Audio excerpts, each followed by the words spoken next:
All right, I am here. Back. I'm still alive, barely. Barely alive. I guess what I have is it's either a bacterial infection or a viral infection or something. But I think it's viral. The ivermectin would have killed it, though, don't you think? But anyway, I guess I'm gonna have to go to the damn clinic tomorrow morning. Kind of sucks, but oh well. Shit happens. Shit happens. Damn bug. Wish I could find the original bug, put him on the concrete, and smoke him with a hammer. Maybe a blowtorch. Anyway. Kind of reminded me, there's lots of fenbendazole. Hold on a minute, what's that shit called? And fenbendazole. Both these things kill cancer, right? They also annihilated COVID. And we had a little chit-chat about this morning. Little reminder. We know a doctor. Anti-murderous vaccine doctor who told us flat out that they all got the notification when COVID started annihilating everybody. They were instructed to lock up all the ivermectin and don't give it to anybody. And if you do, you get a huge, massive fine. Whoa. And here we are, a couple years later. What, a couple million deaths later or something? A lot of people's lives annihilated from untested vaccines, and the people who locked up the ivermectin aren't locked up or offed. I got a big problem with that one. Shouldn't be too hard to. It wouldn't be too hard to trace back to who the original person said, "Lock up the ivermectin. COVID's rampant." Does that not make your blood boil, or what? Did mine. What else? One more quick mention. I made a quick note the other day about the travel advisory. There's a travel advisory advising caution of traveling potentially to the UK. I voiced my opinion on what a great job they've done with that country. Isn't it a great job? Nothing to do with the people. And then today I heard a quick clip of them expecting civil unrest and possible civil war fairly shortly in the UK. I heard that one today. And then it went on, they're talking about the price of gold. And just so here's the other message. The quick big message. I don't know if all of you or any of you, I know some of you are going to be familiar with what's going on with the price of silver and gold. It's going absolutely ape shit. And if you've been watching things like I have for quite some time and taking care of your ship, lucky you. But anyway, there's the only reason, just in case you didn't know, the only reason gold and silver is skyrocketing in prices because your dollars are becoming less valuable. And the only reason is because the greedy, filthy, parasitic politicians have been stealing your money. There you go. That's it described in a quick, easy nutshell. Every time you hear about your dollar dropping in value and gold rising, think about the politicians that stole it from you. And guess what? It's the same politicians that are trying to confiscate the guns. What a coincidence, huh? They know shit's about to fly, the gig's about up, and at the same time, they're stealing as much as they can. They have been trying to get as many of the guns back as can, guns away from the people as they can.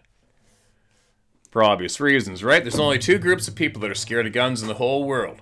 Only two groups. Number one group, full-on street criminals, they're scared of guns. And number two, politicians. That's it. That's it. What do they got in common? They're the guilty. Only the guilty are scared of guns. Only the guilty are scared of guns being in the hands of good citizens. That's it. And that's it. So guess who's trying to take the guns away from us? Don't give up your guns. If you give up your guns, you're dumb as a frickin' stick.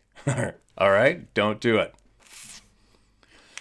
But there you go. You may or may not have interest, but every single time you hear about the price of gold and silver, think about the thieves that have been stealing your money. That's all you got to think about. Okay, moving along. Hopefully I can do this without coughing my guts out today. Excuse me. All right, somebody recommended something for a podcast platform. Got it. And while I have you here, here's my Bigfoot story. Summer of 1987. My best friend and I were leaving a friend's house. It was around midnight on a Saturday night with a full moon. Traveling down a country road in my old Mustang, going slow because the road is rough and the upcoming railroad tracks. Windows down, I heard someone speaking gibberish. Excuse me. And then I looked left and I saw a tall, lanky being, all black, standing on the side of the road. It absolutely freaked me out.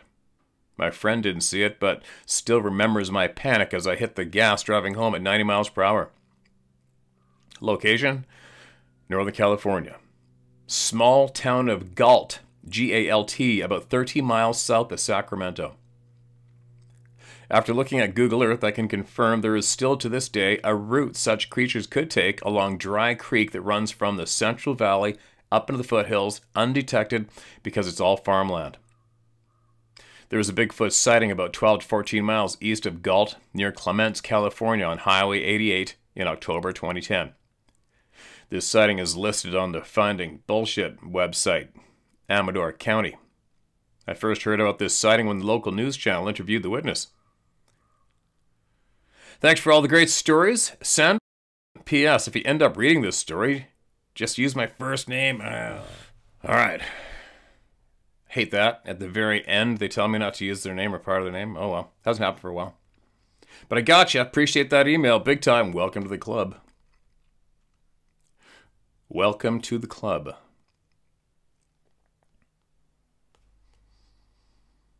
Now, where are we?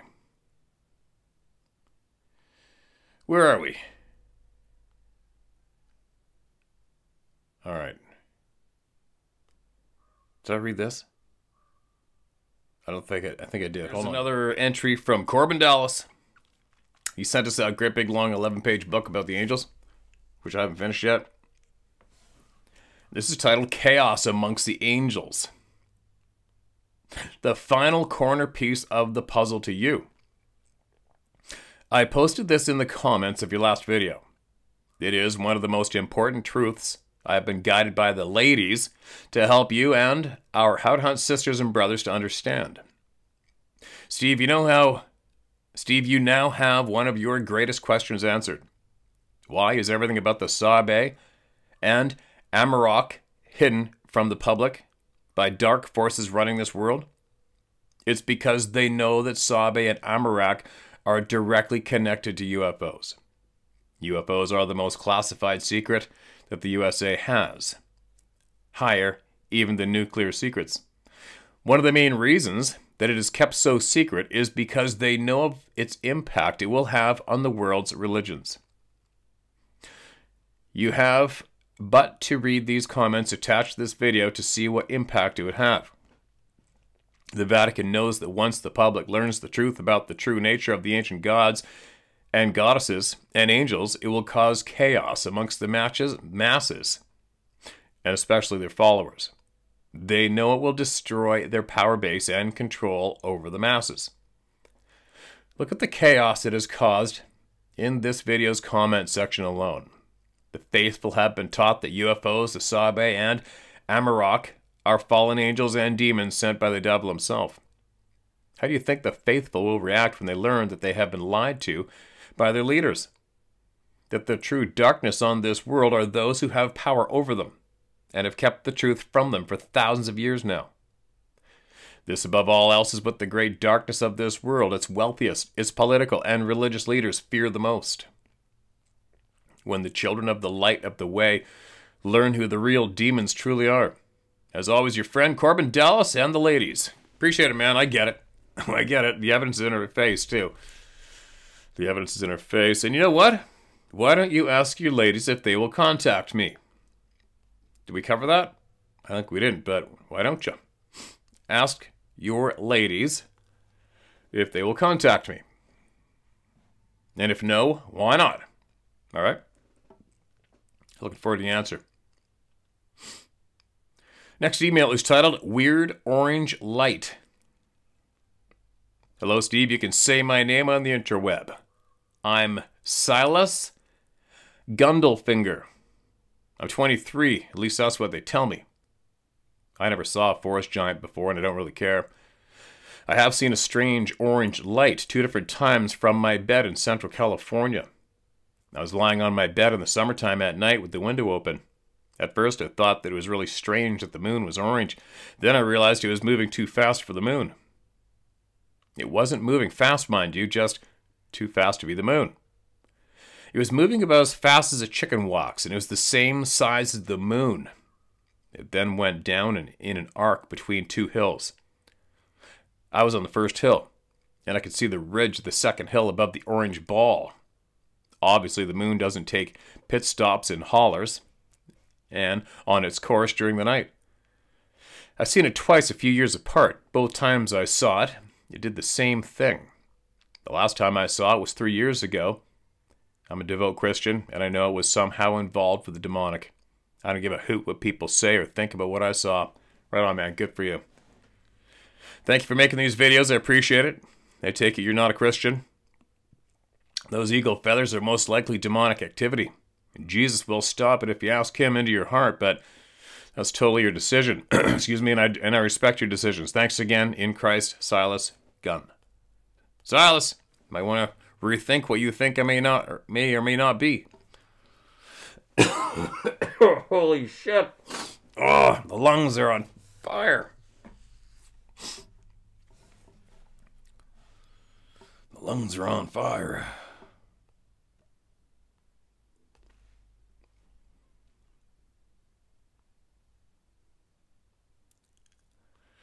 This next email is titled Bigfoot. I have a story. I loved most of your stories until Bigfoot stories got out of hand. Until one's dead, it just ain't there, buddy. And then that's realistic. Just using your words and analogy. I know this is a popular myth these days, and time just like flat earth. Always been man's thing to tell wild stories. Come on. I'm an avid hunter with countless mature animals, and I would kill one. Not one of these animals become retarded or killed by man. You're smarter than this. They're seen everywhere, and a lot are remote places. I could keep going. This is a laugh to most people, but a real shame to hunters everywhere. End of email. Steve Muyoy. M-U-O-I-O. Steve Muyo. Muyo. Well, I don't know, man. I mean, shit, what can I say? I guess all I can do is probably just try as hard as I can to become as good as you, I guess. You know what I mean? I mean, obviously leading by example. I just, maybe with God's help, and I pray a little bit harder each night at my bedside that I can become as good as you.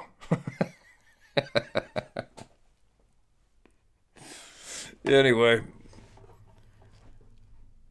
It's funny how people's minds react, right? It's amazing how people's minds react and what their brain will actually tell them to do with their fingers at times.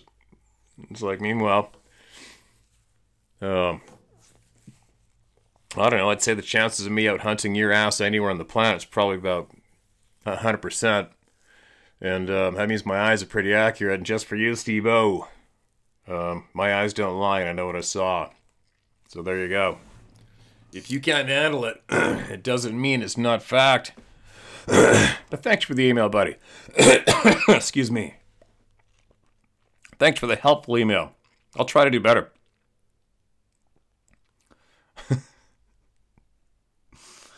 Oh boy, we're all here at the same coffee table, you guys. I'm just the one chosen to open up the inbox, right? All right, what do we got here? This is titled Bigfoot Sighting. Don't start shit, there will not be any shit. All right. Steve, man, what a great channel you have on YouTube. I'm one of those guys who wish they had what it takes to hunt the mountains. I live in Central Florida, and I am an avid hunter and fisherman, but not on your level. I'm a flatlander. In Central and Northern Florida, we have what has been explained to me to be a Class 2 Bigfoot. Basically, they have a bad attitude, sharp teeth, but they don't kill you, and they very easily could. They are migratory, but sometimes they find a swamp like they and are seen there for many years. Oh, I find a swamp they like and are seen there for many years. There's one such critter in Levy County, Florida, in the Lower Suwannee Wildlife Management Area. I have a camp in a place called Fowler's Bluff, right on the Suwannee River. This male Bigfoot is around 8 feet tall and massive. We all know it's the same one because he is gray, almost to the point of being silver. This Bigfoot has a simple message. Don't start no shit, there will not be any shit. He avoids folks, but sometimes you cross paths. And that's what happened to me and a friend. I shot a nice sow hog the day before, and we were smoking the shoulder. I had thrown all the innards and such out in the swamp across from the house, back in the swamp. And while I was out there, I cut a small spigot tree down and cut it into pieces to use in the smoker. It smokes like hickory and works well. But we ran low and had to head to the swamp for more. Not a problem. He was already cut and stacked, just had to grab some. My friend is a huge corn-fed redneck that works for the state of Indiana as a wildlife officer. And we have spent our entire life in the woods. He carries a stainless steel cannon on his side when he's down here, a .454 Castle. I carry a .460 Roland. So, short of God, we did not fear a thing. This night it was cool and pitch black in the swamp, and there were no sounds. And I remember telling my friend, it's crazy how quiet it is. There's a bit of a path through the brush and sawgrass where I'd been in and out a couple times over the last couple days. Neither one of us had much of a flashlight, but it was enough to light the path. When we were about 50 feet from the woodpile, and maybe 20 yards from the gut pile, I heard a very low-pitched growl. I thought, shit, it is a huge boar hog. And we are getting ready to take a charge. Not quite a grizzly, but they fight hard. Then there was a loud sucking sound like you were pulling something out of the mud, accompanied by limbs breaking. Well, this had our attention, and we were looking to see what the hell it was. There are a few dumbasses like us that go out in the swamps at night, so I did not want to start sending lead downstream. In Florida, they shoot back.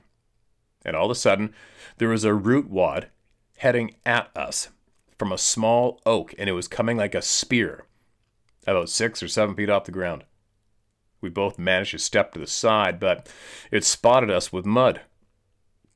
Then we both drew down on this thing, and all I could see was a huge silhouette. But it was huge.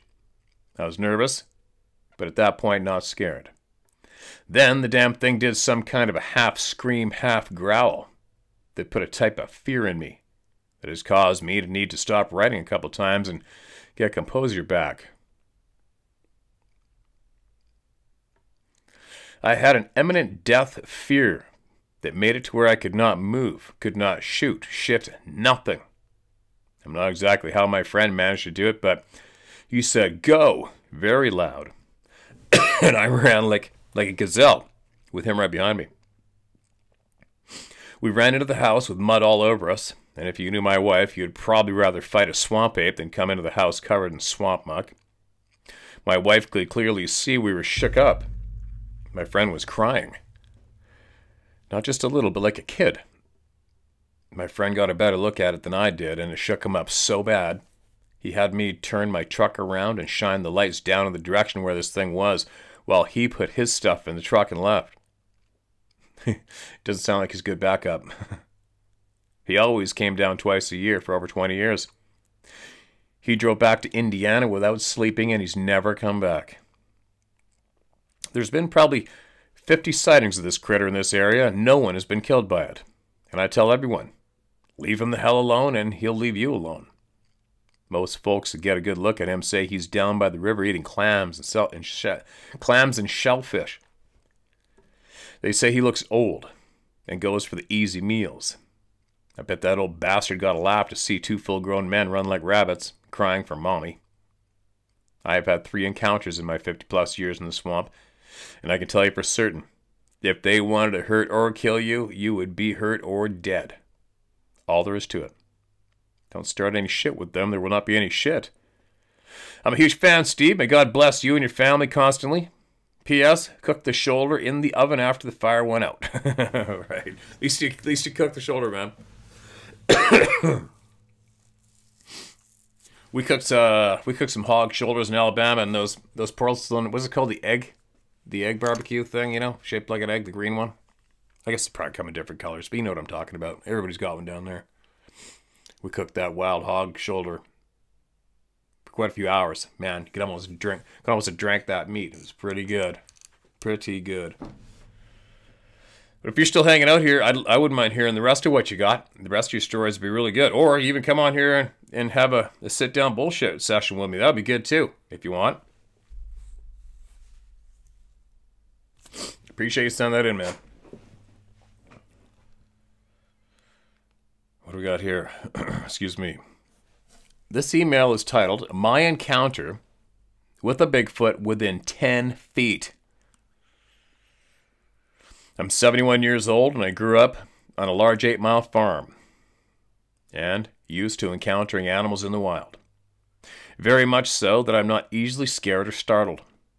Bear encounters snakes and one bad mountain lion, and I, at times, would share a story of what I've seen. And yes, I got the yeah right response from even close friends that thought I was spinning a made-up tale. I was just winding down out of the mountain in Wyoming in my big rig, a 1987 Pete with a 4 1/4 cat. I had slept in the rig sleeper up the mountain at a lone pull-off and had a good night's sleep, and it was just before daybreak. I was still in the tree line as daylight slowly was approaching. And just as I was reaching the flatlands, where you could see miles of open space, I saw way off about a 1/4 mile ahead what to me was probably a lone person making their way walking out of the tree line towards the road ahead. Now I was probably about a 1/4 mile away from this person, or what I then thought I was watching way up ahead. In my mind, I knew the next place ahead where anyone would get a coffee, eat, or whatever is about 70 miles ahead. No homes or population around for that distance. Didn't I just read this? Oh, my brain's cluttered right now, you guys. Yeah, we read it. Sorry, we read it. Only a few days ago, I believe. I saw it walking on the road, drove right up to it. Excuse me. Excuse me. These are popular these are familiar photos, but this is marked as unread, so let's have a look.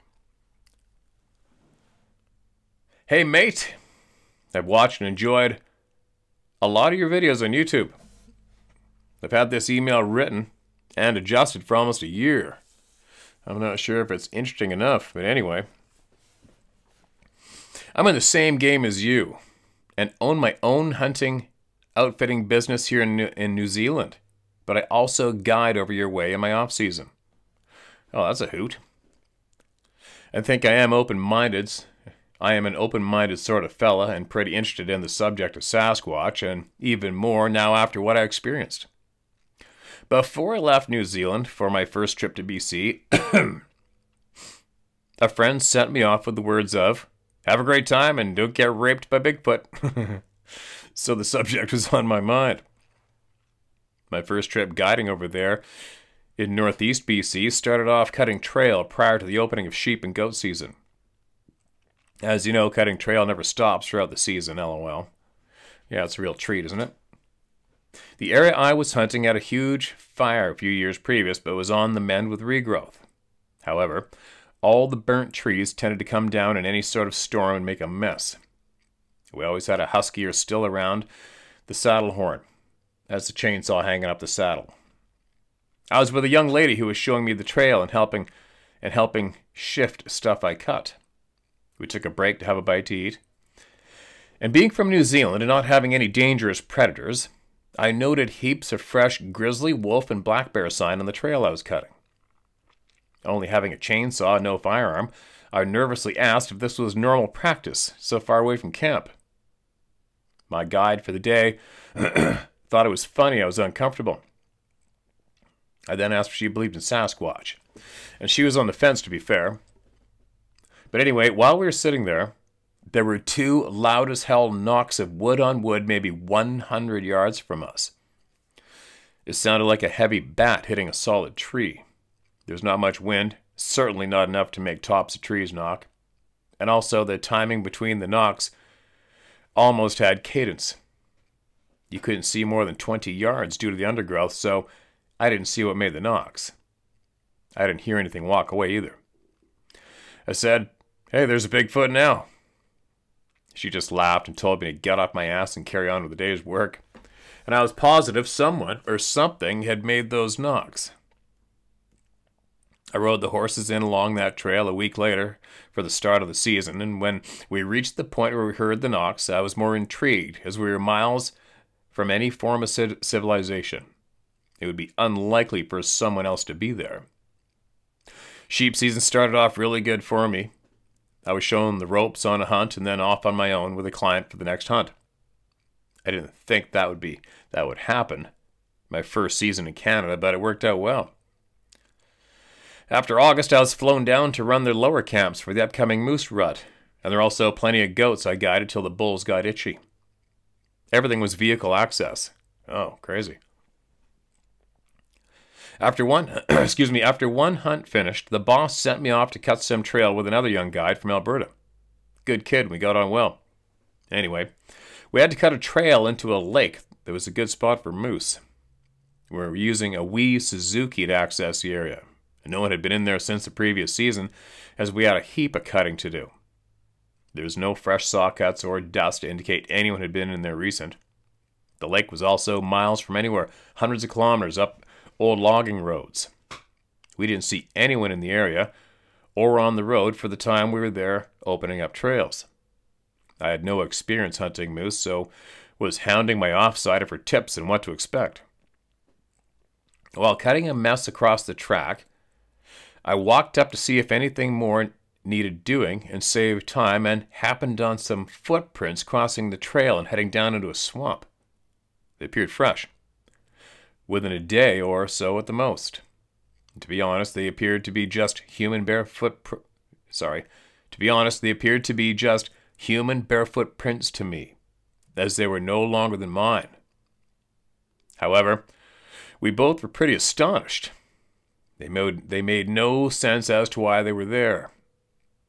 When I showed my boss the pics I took, I said they were probably made by a First Nations person on drugs. He wasn't the least interested, but did think it very odd knowing where they were. I think he thinks we did them for a laugh. I've attached the pictures I took that day and admit my photography isn't that good. What was interesting and may not show in the pictures is they had no arc.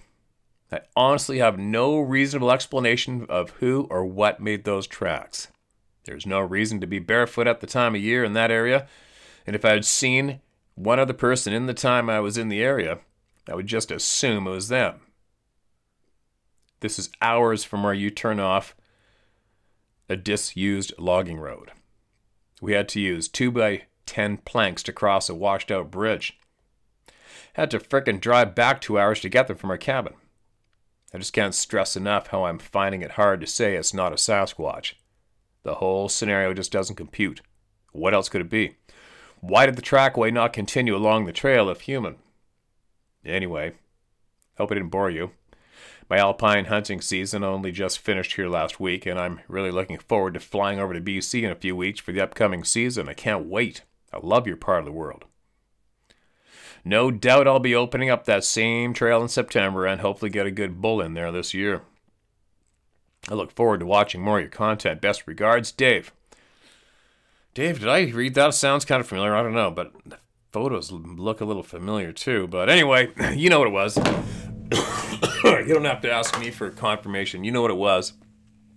So let's see. Northeast BC, and you're hunting where there's vehicle access. That means you were hunting west of Pink Mountain or a little south, which puts you real close to where I've been hunting.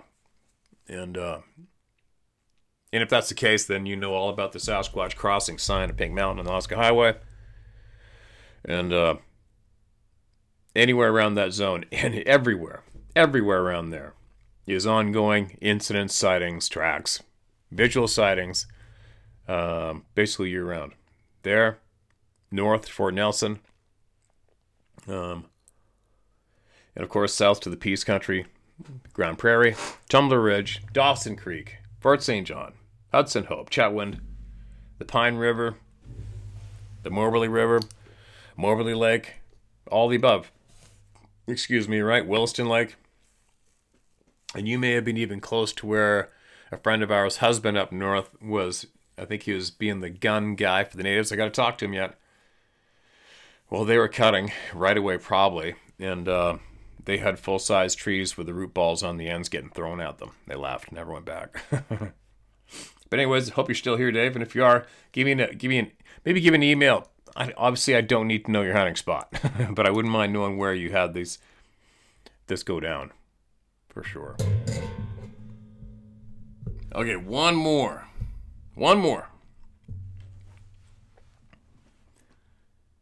I heard him breathing behind me through the trailer screen window. Excuse me. Greetings from Spain. I want to begin by saying that I'm a hunter, a fisher, a logger, and a rancher with a degree in forestry from NAU. So I spent my entire life in the woods, and I waited 15 years to tell my experience to anyone, then 5 years to tell it to anyone else. The person I first told this to was actually my grandfather. I believe him to be a lot like yours after hearing you talk about your grandfather. He was a World War II vet and lived and worked as a rancher, a logger, and hunted his whole life. He was the only one with me the night of my encounter, and I was too embarrassed to tell him until 15 years after the fact. My story goes like this. Gila Wilderness, New Mexico. My story involves a dog, a camp trailer, and a large creature breathing through the back window. I was in my early teens. I'd been working the ranch with my grandfather. And after dinner, he asked me if I wanted to stay in his RV or sleep in my trailer, located about 100 yards down the creek. I told him I'd sleep in my trailer because, I wanted to stay up and finish a book I was reading. I took my dog with me and tied him outside the front door. Something was not a common practice, but for some reason I did it that night. A few chapters into my book, my dog began barking. And this is not uncommon, as he loved to chase deer, elk, bear, whatever he could. He was afraid of nothing. I hollered at him a few times to hush up, and soon it was dead quiet. And after a few moments, he began to whine and whimper, as I had never heard him do before or after. He crawled up under the trailer, where the whining intensified to a horrifying level until he suddenly shut up. I could picture him outside, tucked underneath the trailer, scared out of his mind. And that was so out of character that I immediately turned out the propane lantern. And as I sat there in the dark, all the hair on the back of my neck and my body stood up as I heard heavy breathing through the screen at the back trailer window behind me. The window stands about 7 feet from the ground, and whatever was there was breathing through it, without laying a hand on the trailer because it never moved or rocked. I immediately dove underneath the bed and curled up with fear into a fetal position. I don't know how I was able to move, but I was unable to scream because I tried to call for my grandfather, but I could not. I listened to the breathing until all of a sudden The creature outside began to gallop around the trailer in circles. I could hear the footsteps and recognized it to be something bipedal, and I was amazed at the pace that it circled, and how few and far between the footsteps were. It must have run around the trailer a dozen times in what I would guess would have to have been around 20 or 30 seconds. For a brief moment I relaxed and told myself that my grandfather had come to play a trick on me. Then almost instantly I pictured my grandfather, who was recovering from a heart attack earlier in the summer, in my mind's eye galloping around my camp trailer in the dark in his cowboy boots. I wanted to believe that wholeheartedly as I lay on the floor paralyzed with fear, but I knew that no person would be able to circle the trailer that fast, almost effortlessly. And my dog would not be cowered beneath the trailer. And then there was again, gazing into the trailer, its breath slow and steady. I never saw or smelled it, but I could sense its presence as it glared through the window above the bed I was hiding under. I felt a dark presence, almost evil, and I immediately began to pray because it was seriously the only option I believed I had at the time. Looking back on it, I still think it was the best option. My thoughts turned to my grandfather 100 yards away in his RV, and my dog, who was still silent. I was not sure if the dog was alive or not. He was crying so loud, and then was quiet for so long. I wondered if my grandfather was okay, but I was not about to leave to check on him. I fell asleep where I laid, dozed off somewhere in the middle of my prayers, and was awoken in the morning by loud poundings on my door.